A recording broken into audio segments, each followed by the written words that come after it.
Okay, first up, preheat your oven to 400 degrees.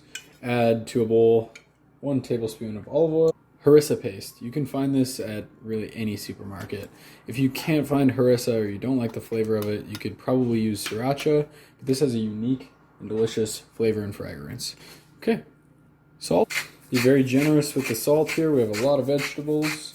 This harissa paste is spicy, but at the same time fragrant, and it has like an almost deep caramelized type flavor when it roasts in the oven. It's quite incredible. Go ahead and just mix together your spice blend here.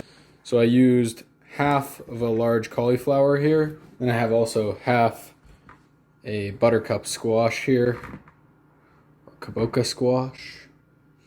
And we're just going to toss all this to combine and make sure these vegetables are nice and coated in that spice paste. Drop those onto a sheet pan like that. We're going to throw those into the oven at 400 degrees.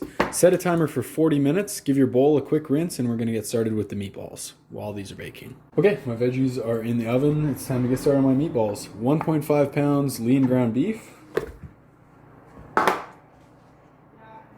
This is 1 egg mixed with half a cup of cottage cheese. And up top here, I've got a 1/4 cup of ground oatmeal. You can easily use breadcrumbs or a toasted piece of bread or really anything here. And I've mixed it up with my spices, which are chili flakes, a little bit of oregano, a little bit of salt, and garlic powder. To that, I'm going to grate 2 garlic cloves. I'm going to mix this until it's just combined. I'm not going to work it together into a dough or a paste. I'm just going to make everything cohesive and one unit, and then we'll form some meat.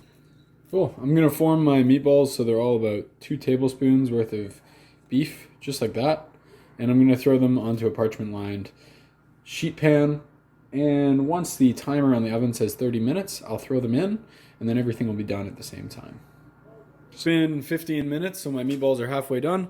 I pulled them out quickly and just flipped them onto their side, and now I'm going to roast them for 15 more minutes and they'll be done. Boom, done in 40 minutes. Everything should come out of the oven at the same time. Serve this with something fresh like some greens or pickles. I use cucumber here. Enjoy.